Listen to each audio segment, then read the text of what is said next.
isa nating masugid na tagapakinig na si Richard. Ayon kay Richard, ito ay personal niyang karanasan na naganap mahigit isang dekada na rin ang nakalipas. Kwento niya na imbitahan silang minsan sa isang handaan ng kanyang pinsan. At hindi naman ito kalayuan dahil sa katabing baryo lang. Paglalarawan niya, isa iyong karaniwang araw. At nang dumating sila sa handaan, ay wala rin namang kakaiba. Kaya panatag silang magpinsan na nakisalamuha sa mga taong naroon. Kumain sila habang nagkakasiyahan sa mga kwentuhan at nakipag-inuman rin nang sila ay yayain. Nung mga pasado 11:00 na ng gabi, ay iilan na lamang silang natira. Kasama yung kaibigan nila na siyang nangumbida sa kanila. Ayon pa sa kanya, ay tahimik lang silang nagkukwentuhan at nagtatawanan. Bagaman nag-iisa lang yung bahay ng kanilang kaibigan at walang kalapit. Ang iningatan naman nila ay ang huwag silang makabala sa mga taong nagpapahinga na sa loob ng bahay. Pero sa kanilang pag-uusap ay narinig niyang biglang may sumitsit. Kung kaya, napalingon si Richard kung saan iyon ang galing. Ngunit dahil sa may kadiliman sa bahaging iyon, kung kaya, wala naman siyang naaninagan. Kanyang binaliwala iyon dahil naisip niyang baka nagkamali lang siya ng pagkakarinig. Dahil tanging siya lang ang napalingon. Ngunit makaraan ang ilang sandali pa, ay muli niya iyong narinig. Kung kaya, tumahimik siya at pinakinggan iyong mabuti. Pero hindi na iyon muling naulit dahil doon ay naisip niyang marahil nga ay huni lang iyon ng mga insekto sa paligid at napagkamalan lamang niya na isang sitsit. Nagpatuloy sila sa kanilang pagkukwentuhan hanggang sa may maramdaman siyang kumalapit sa kanyang balikan. Sa puntong iyon ay nanindig na talaga ang kanyang balahibo dahil naramdaman niyang talaga ang pagkalapit na iyon.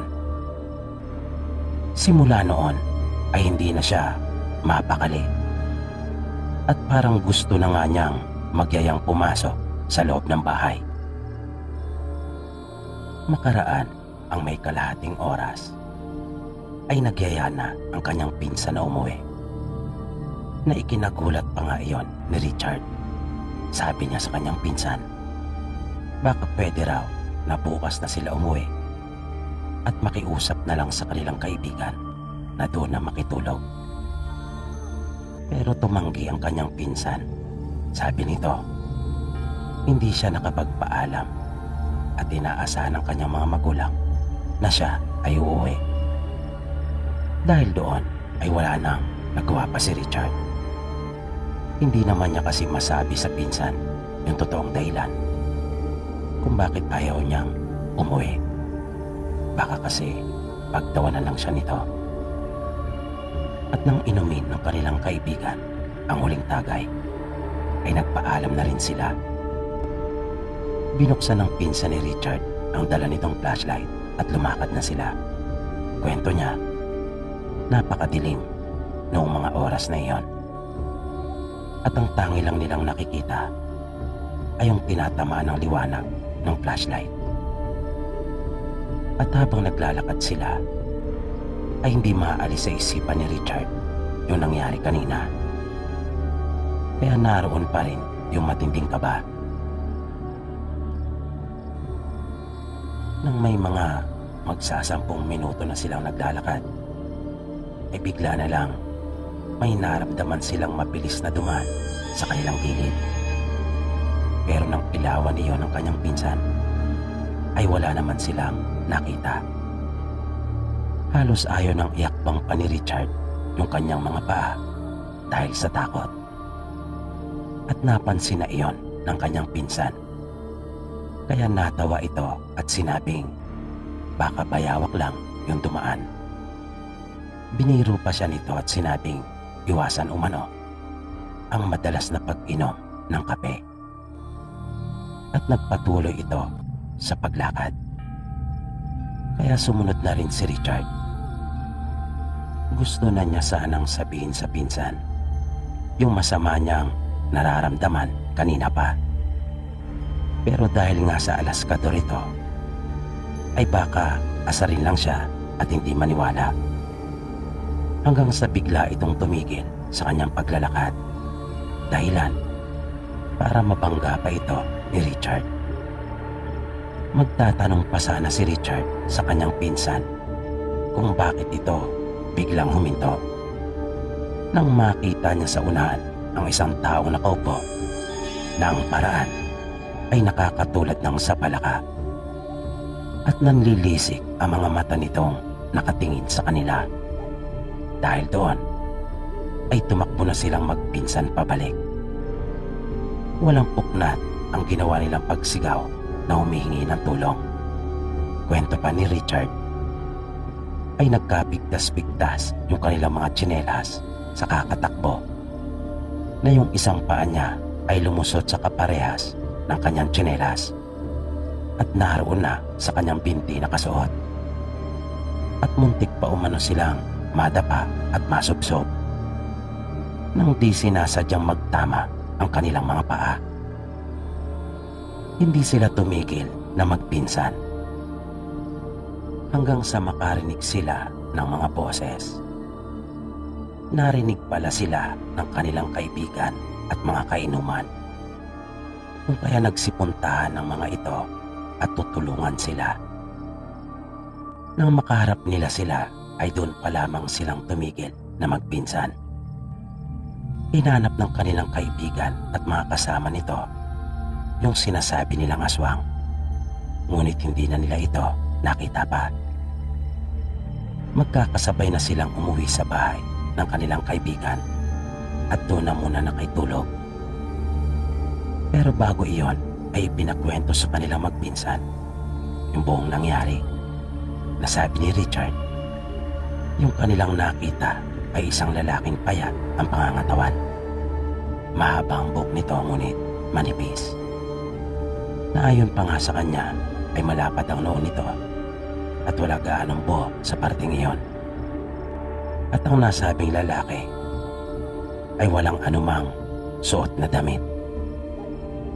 Simula nang mangyari iyon ay pinangingilagan na ang baryo ng kanilang kaibigan. Pati tuloy yung ibang mga naninirahan doon ay napagkakamala na ring may lahing aswang.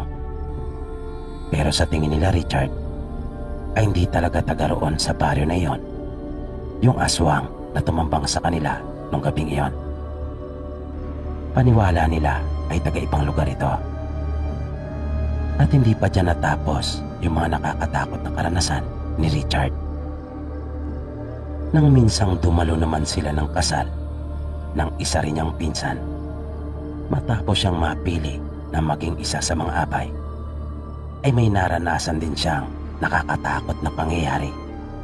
Ayon pa kay Richard, nang matapos ang seremonya at magkukuha na ng litrato, ay nagulat siya nang makakita ng isang tao na nakadamit pang babae, ngunit wala itong ulo.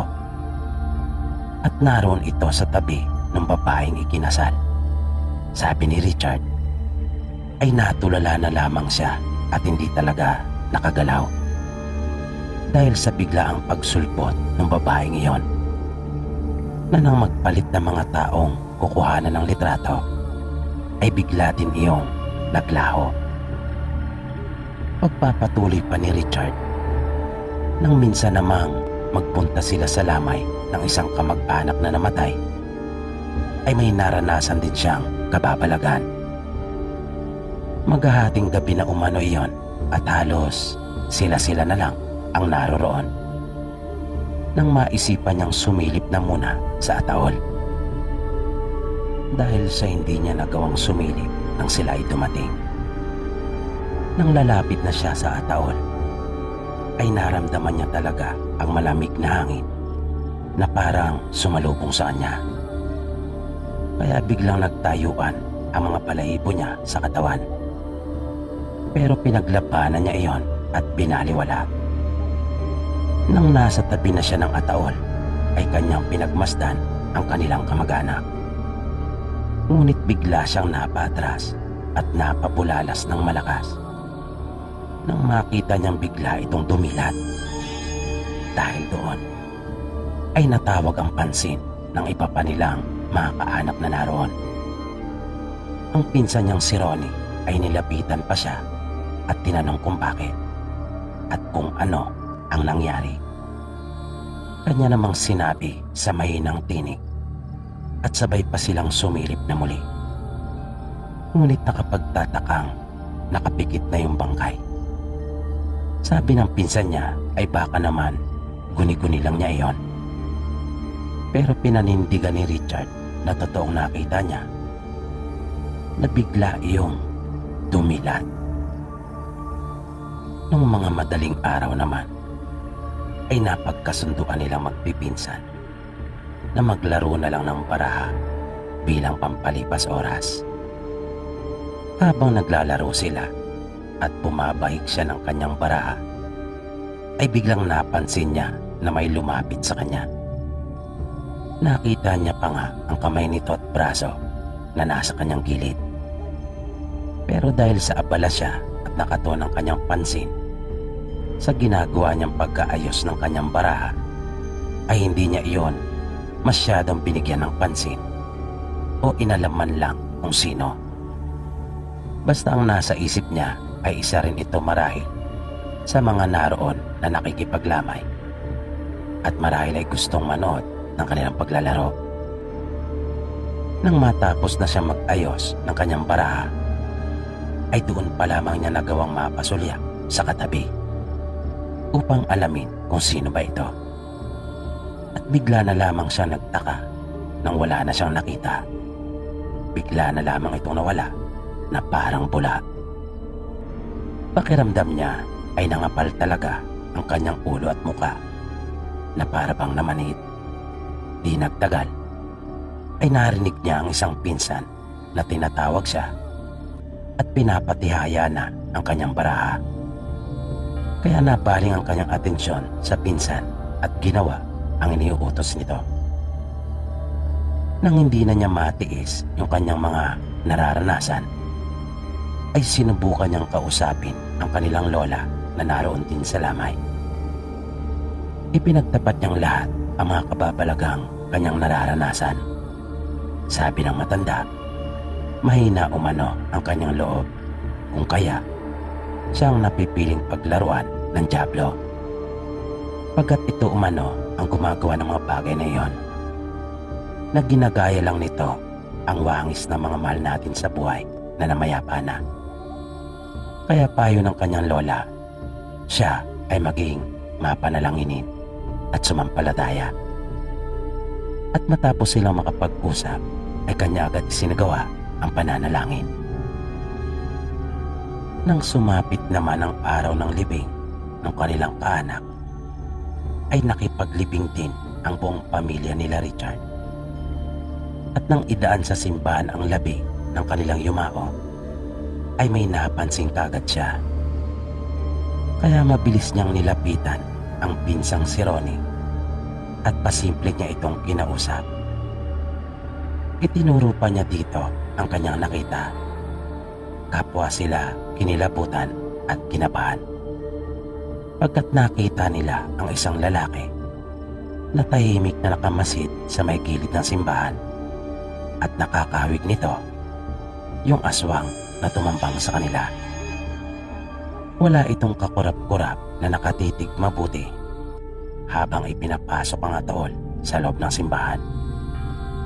At nang nasa sementeryo na sila at iniaayos ng libingan ng kanilang kaanak, ay muling nakita nila Richard yung lalaki na nakasilip at nagtatago sa tabi ng isang malaking puno.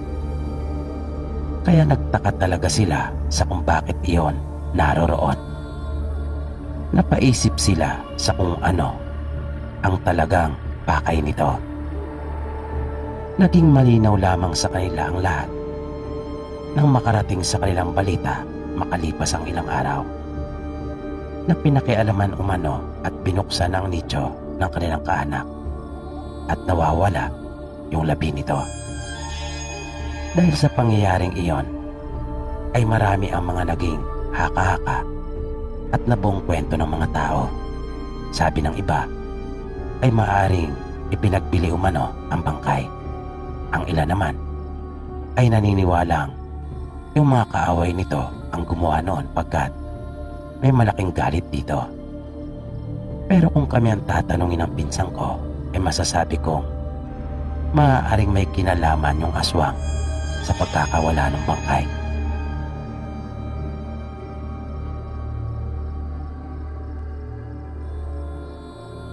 Magandang gabi po sa iyo, Sir PB. Sana ay mabigyan mo ng pansin ang mensahe kong ito. Gusto ko lang po sanang ibahagi rin yung mga naranasan ko noong kami po ay naninirahan pa sa lalawigan noon. Tawagin niyo na lang po ako sa pangalang Edward. Ang tatay ko po ay isang sundalo. Kung kaya po, lagi siyang wala sa bahay namin at nadidistino. Nang ako ay 9 na taong gulang na, nagdalang taong muli ang nanay namin para sa 3 naming kapatid. Yung tinitirahan namin noon ay walang katabing bahay.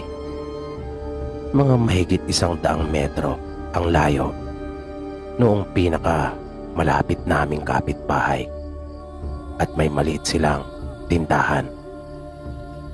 At yung bahay namin noon ay hindi po kalakihan. Na ang pagkakayari ay kalahating sementado at kalahati naman ay kahoy. Ang sumunod sa akin ay 5 taong gulang pa lamang. Kung kaya, ako ang madalas na utusan ni nanay. Minsan, inutusan ako ni nanay na bumili ng posporo. Hapon na, noong mga oras na iyon. Pero di ko yon alintana. Dahil sanay na ako na lumakad doon. Lalo na kapag may pasok. Na araw-araw akong nagpapabalik-balik sa pagpasok ko sa aming eskwelahan at gayon din sa aking pag-uwi. Matapos kong makabili ng posporo kanila Aling Meli, nang naglalakad na ako pabalik sa amin, ay may napansin akong tila may sumusunod sa akin. Kung kaya, napapalingon ako sa aking likuran. Pero wala naman akong nakikita. Bigla akong kinutuban ng hindi maganda. Kaya nagmadali ako sa aking ginagawang paglakad. Pero parang sinusundan talaga ako. At tila ba bumibilis din iyon. Kung kaya, muli akong napalingon. At biglang nawala ang takot ko. Nang makita ko ang isang pusa, nakahinga ako ng maluwag. At nilapitan ko pa ito sabay kinausap. Dahil nga sa mura ko pang isipan. Sabi ko pa sa pusa, ikaw lang pala. Akala ko kung ano na.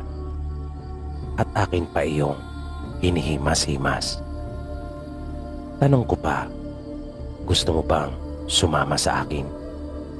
Sabay tumayo ako at akin iyong kinawayan na akin siyang pinapasunod. Nagpatuloy ako at nakita kong sumusunod nga ito. Tuwang-tuwa ako dahil napakaamo ng pusa. At mahilig talaga ako noon mag-alaga ng mga hayop. Ang aso nga namin noong mga panahong iyon ay 3 na parang baitang ng hagdan ang kanilang mga taas, magkakasunod. At mayroon din ako noong inaalaga ang mga manok. Nang malapit na ako sa aming bakuran, ay nagsimula na magkahulan yung mga aso namin at sinalubong ako. Ganong kasi kalambing ang mga ito. Ngunit nang makalapit na sila sa akin at makita nila yung pusa na nasa likuran ko, ay biglang umangil ang mga ito at nagalit. Hindi naman natinag yung pusa, pero nakita ko nagtayuan na rin yung mga balahibo nito. Nagpatuloy ang pagkahol ng mga alaga naming aso doon sa pusa, kahit na panay na ang saway ko sa mga ito. Hanggang sa nung huli ay tumalikod na rin yung pusa at lumakad ng palayo. Hahabulin ko pa nga sana iyon, pagkat gusto ko talagang maging alaga ito. Pero bigla na rin tumakbo. Isang gabi, habang nasasala ako at nakadapang nagsasanay gumuhit, ay bigla kong narinig si nanay at sinabing iabot ko raw sa kanya yung Vicks. Ang buong akala ko naman ay karaniwan lang yon. Pero pagpasok ko ay dumaing siya sa akin tungkol sa pananakit ng kanyang tiyan. Nasa tabi niya noon yung kapatid ko at mahimbing nang natutulog. Bakas ko sa mukha ni nanay yung sakit na nararamdaman niya. Napapangiwi pa nga siya pagkaminsan, pero hindi ko naman alam kung ano ang gagawin ko. Kaya naghihintay lang ako ng kanyang iuutos. Kaya nanatili lang ako noon sa tabi ni nanay. Di nagtagal ay biglang nagkagulo yung mga alaga naming aso doon sa labas. Panay ang kahol ng mga ito at naririnig naming sila ay galit na galit. Hanggang sa biglaang nagkahabulan na nung una ay parang nagpapaikot-ikot lang sila sa paligid ng aming bahay. Hanggang sa marinig naming tila lumayo na sila. Indikasyon na umalis na yung kanilang hinahabol. Matapos din iyon ay napansin kong bumuti na yung lagay ni nanay. At narinig kong sinabi niya na ituloy ko na yung aking ginagawa. Pero paglabas ko ng silid ay iniligpit ko na lamang yung mga gamit ko at tumabi na rin sa kanila upang matulog. Kapag wala kasi doon si tatay, ay sa kwarto nila kami natutulog na magkapatid. Nang mga sumunod na araw, napapansin ko na tuwing gabi ay palagi na lang nananakit ang tiyan ni nanay. Na pagkaminsan ay nararamdaman kong parang may kumikilos sa aming bubungan, na kung minsan naman ay nakaririnig kami ng mga pagkalmot sa dingding. At sa tuwing mangyayari iyon, ang kasunod ay yung pagwawala ng mga alaga naming aso.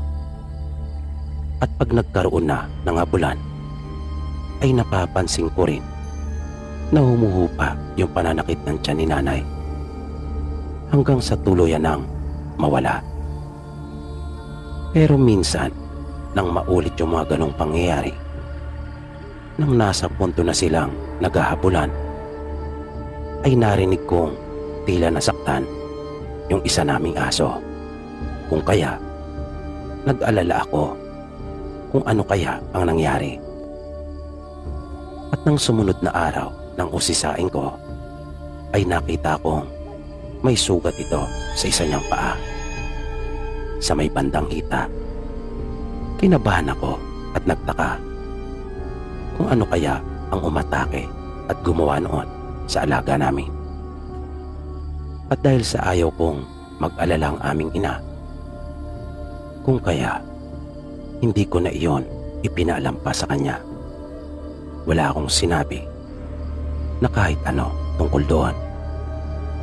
Pero ang nasa isip ko talaga noong mga panahong iyon ay baka sawa o di kaya naman ay bayawa ang siyang may gawa noon. Na naisip kong marahil ang talagang punteriya ay ang mga alaga kong manok. At nang minsan nila itong habulin ay lumaban, kung kaya nasugatan ang alaga namin. Nang sumapit na muli ang gabi hanggang sa matulog na ako, ay walang nangyaring gulo o habulan sa aming mga alaga.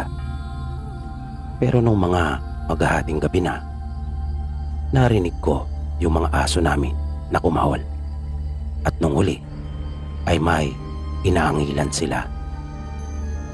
Pero napansin ko na parang naroon lang sila sa iisang lugar, doon sa kanilang pwesto kung saan sila natutulog.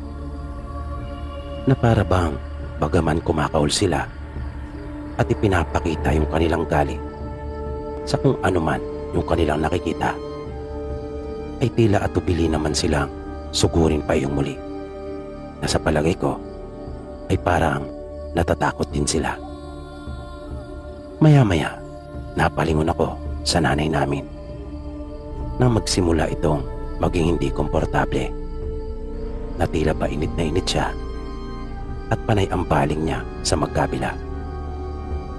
At di nagtagal ay dumaing na muli ito ng pananakit ng kanyang tiyan, na nung mga oras na iyon ay patuloy pa rin yung pagkahol ng aming aso, na nung huli ay hindi lamang ito basta kumakahol, na talagang umaalulong na sila. Nang marinig namin yung pag-alulong na iyon ng mga alaga naming aso, ay nagpumilit si nanay na umupo. Sabi niya, mukhang hindi na maganda yung nangyayari. Wika pa niya, tila may kababalagan na raw na nagaganap. Inutusan niya akong kumuha ng asin. Pagbalik, sabi niya sa akin, ikalat ko raw iyon sa palibot ng aming bahay.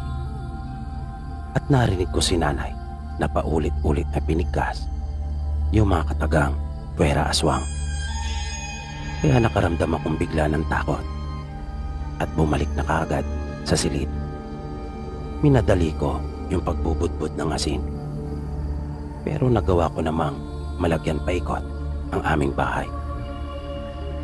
Pagbalik ko sa silid, napansin kong parang nahihirapang huminga si nanay, kung kaya akin siyang pinaypayan.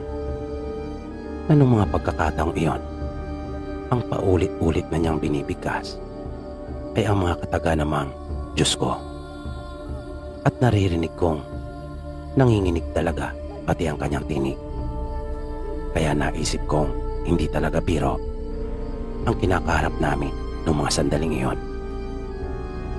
Ilang minuto pa ang lumipas at napansin kong bumuti na ang nararamdaman ni nanay. Pero pawis na pawis siya at talagang parang nanghina.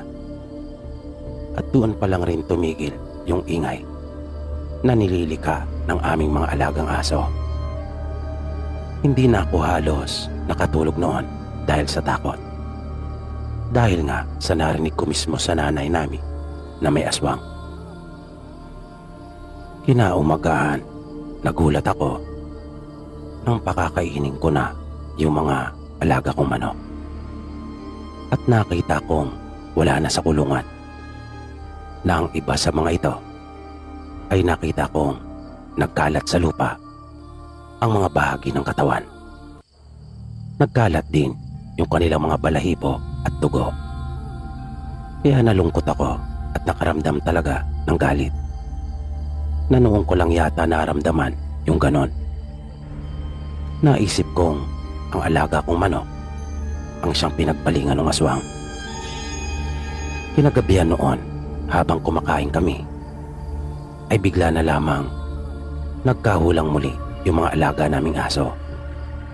Napasulyap pa kami noon sa bintana dahil sa ingay na kanilang nilikha.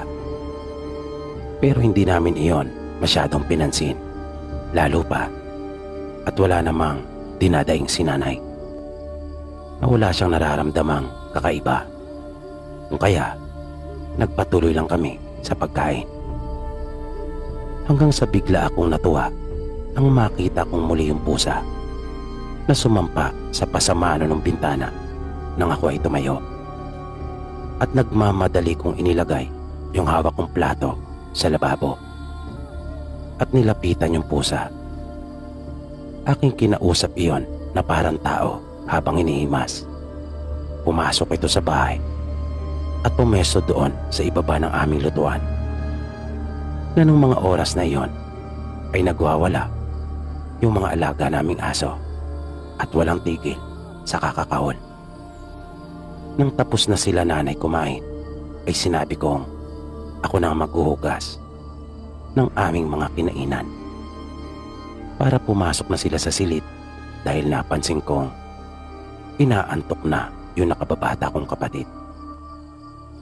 Habang naghuhugas ako ay naroon lang yung pusa at hindi umaalis sa kanyang pwesto. Binigyan ko iyon ng pagkain pero parang hindi niya yata gusto at hindi man lang niya iyon tinikman.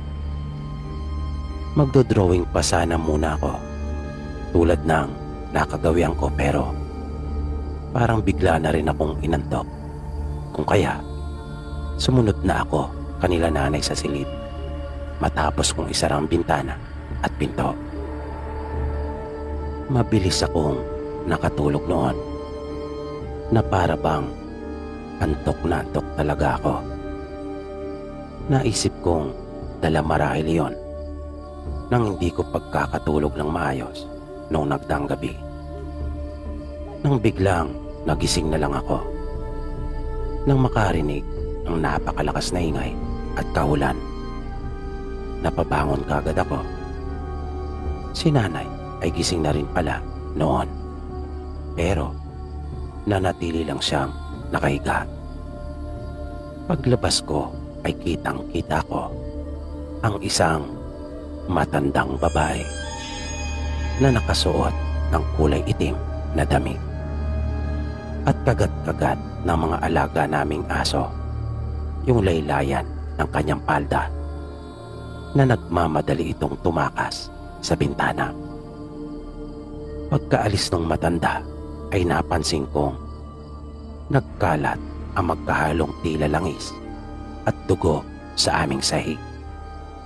Na nung huli ay nalaman kong dugo pala iyon na nagmula sa isa naming alagang aso. May mga malalaking sugat ito sa kanyang leeg at sa bandang tiyan at makaraan lang ang ilang araw ay namatay ito. Dahil naman sa pangyaring iyon, nagbakasyon na muna ang tatay namin at inasikaso yung aming paglipat malapit sa kanyang destino. At iyan po ang hindi ko makakalimutang karanasan na yan din ang dahilan kung bakit hanggang sa ngayon ay napakalapit at mahal na mahal ko po ang mga aso.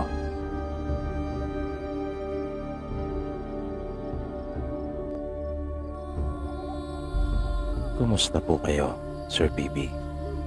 Magandang gabi po sa inyo. Ako nga po pala si Red. Isa rin ako sa inyong mga tagapakinig. Naengganyo akong sumulat sa inyo para ibahagi yung karanasan ng kapatid ng mama ko. Dahil na rin sa mga narinig kong kwento mula po dito sa inyong channel. Bali naganap po ito doon sa kanilang probinsya.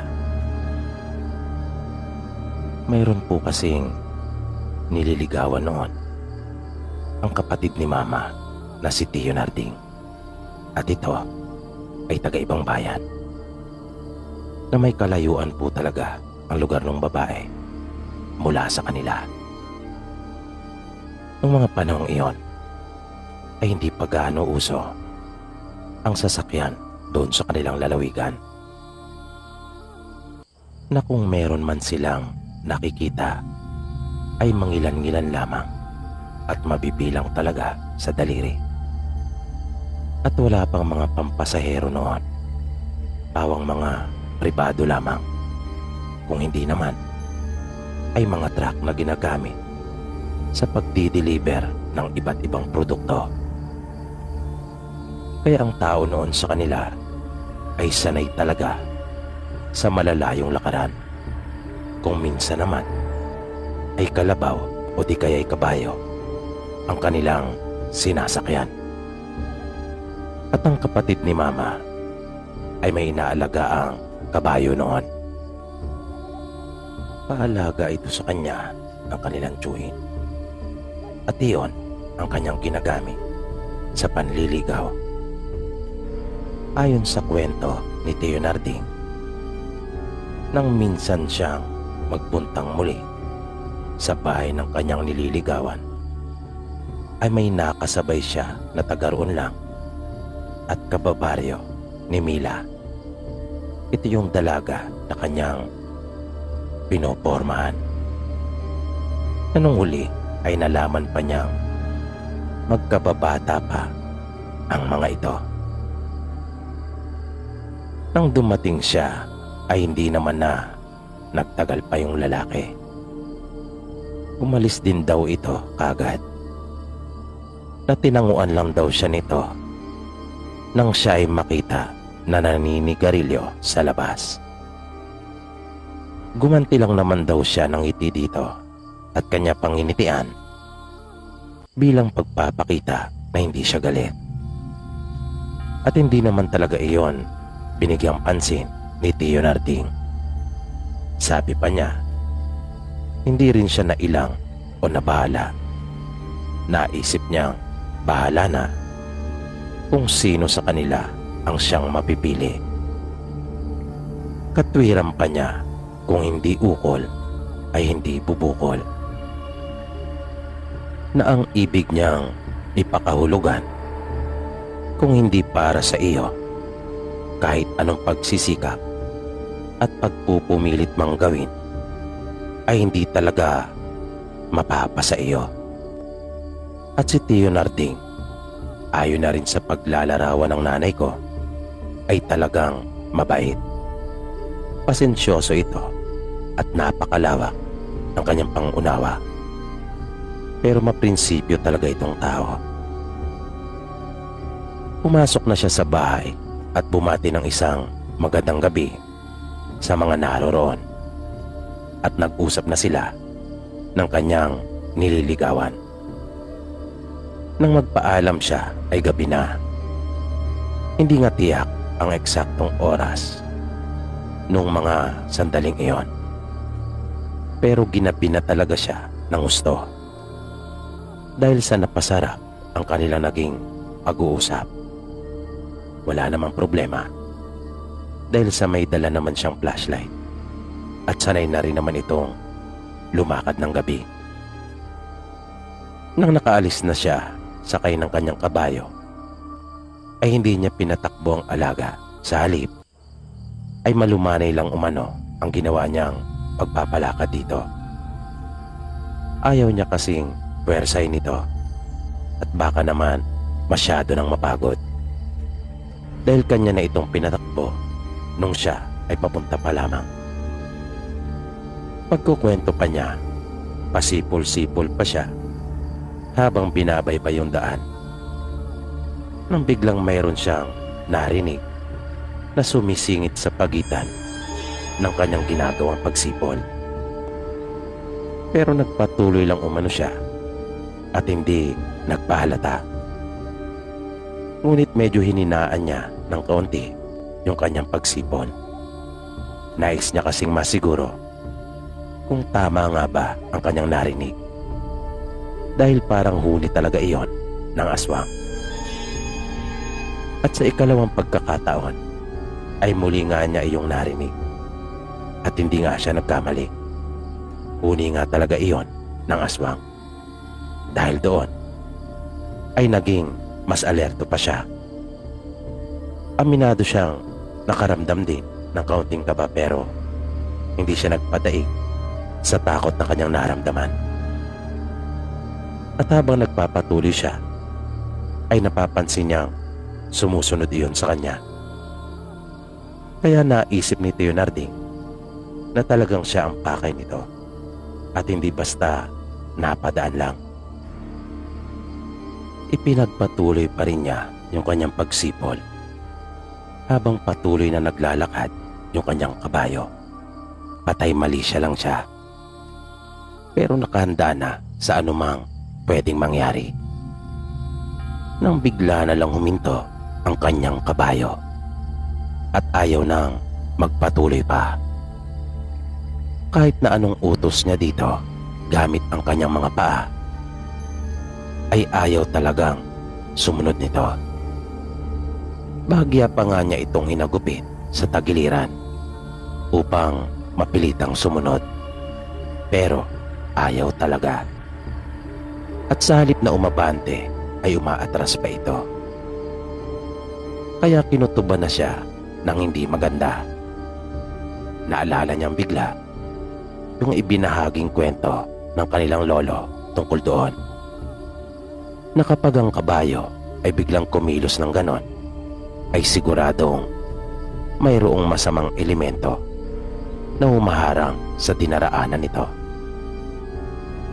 Ayon kay Tio Narding, talagang nanindig ang kanyang mga balahibo nung mga sandaling iyon. Pero pinaglabanan niyang pilit ang takot, kung kaya hindi siya nalito o nataranta. Ginawa niya yung turo sa kanya ng kanilang lolo, kung kaya mabilis siya naglabas ng lighter.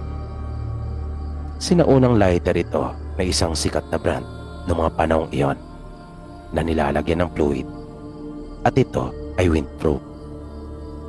At nang magsindi na iyon ay agad niyang inilapit sa buhok ng kabayo na nasa gawing batok nito. Mabilis na umalingasaw ang mabahong amoy ng sunog na balahibo nito. At bigla na lamang tumakbo ng ubot bilis yung kabayo. Kumapit siya ng mabuti sa renda nito. Pagkat noon lang niya ito nasakyan ng ganong kabilis ang ginagawang pagtakbo. Pero hindi pa rin siya napanatag dahil kanya pa ring naririnig ang huni ng aswang na malakas ang kanyang kutob na sinusundan pa rin siya nito hanggang sa masapit na nila yung ibabaw na bahagi ng burol na malapit na sa kanilang bahay. At biglang huminto yung kabayo. Sumigaw si Tio Narding at humingi ng tulong dahil ramdam niyang sinundan pa rin siya ng aswang at alam niyang nasa paligid lamang ito. Kung kaya nga biglang huminto na muli yung kanyang kabayo. Maya-maya pa ay bigla na lang siyang napayuko nang maramdaman niya yung malakas na hanging dumaan sa ibabaw ng kanyang ulo.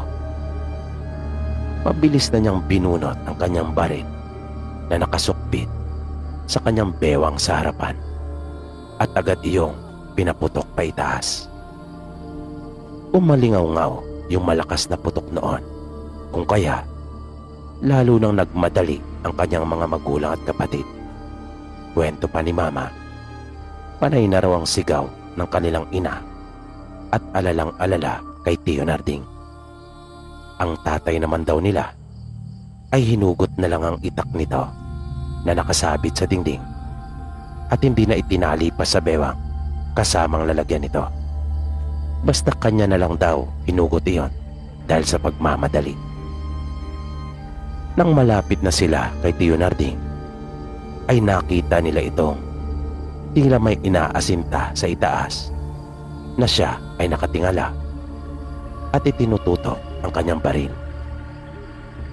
At paulit-ulit daw nitong binibigkas ang katagang aswang. Ngunit nang tuluyan na silang makalapit sa kanya, ay tumigil na rin ito at sinabing na wala na yung aswang. Nang nasa bahay na sila, ay ikinuwentong lahat ni Tio Narding ang nangyari at kung paano siya sinundan ng aswang. Matapos na mangyari iyon, ay ipinagpatuloy pa rin naman ni Tio Narding yung kanyang panliligaw. Yun nga lang, ay lagi na siyang may mga kasama sa pagpunta roon. Kung minsan nga, maging ang kanyang ama ay sumasama. Hanggang sa mapasagot na ni Tio Narding si Tia Mila at kalaunan ay namanhika na sila. Nagkatuluyan sila ni Tio Narding.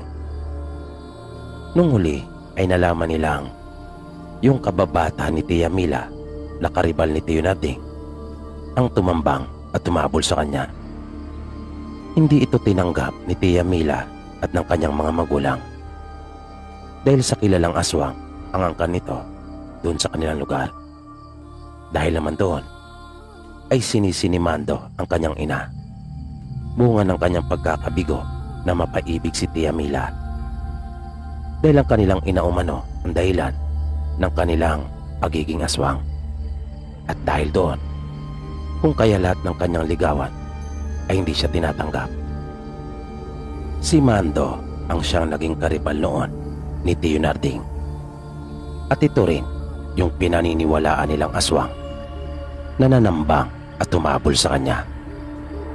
Usap-usapan pa sa baryo nila Tia Mila na bigla na lang namatay ang nanay nila Mando at kasabay din noon yung kanyang pag-alis sa kanilang lugar. Kaya hinala ng marami, ito ang dahilan kung bakit namatay ang kanyang ina, na mayroon itong ipinakaing kontra sa matanda, kung kaya bigla itong nagkasakit at namatay. Matapos mamatay ang kanilang ina, ay isa-isa na ring nagsialisan ang mga kapatid ni Mando doon. At mula noon ay natahimik na ang kanilang baryo. Dati-rati kasi ay lagi na lang may mga nangyayaring kababalagan at palagi may mga nagkakasakit ng biglaan at namamatay. Bukod pa sa mga nararanasan nilang pagpapakita mismo ng aswang na nag-iiba-iba ito ng anyo. At iyon na nga, nang tuluyan ng mawala doon ang pamilya nila Mando, ay natahimik na ang kanilang baryo. At hindi na rin sila nakakakita pa ng mga hayop na may pambihirang laki kaysa sa karaniwan. At natigil na ang mga hindi maipaliwanag na pagkamatay ng kanilang mga kababaryo. Dito po pansamantalang nagtatapos ang ating programa. At sana po'y inyong nagustuhan ang kwentong ating itinampok sa pagkakataong ito. Sana po ay patuloy niyo pang subaybayan ang mga susunod pa nating kwento. Maraming salamat po at hanggang sa muli.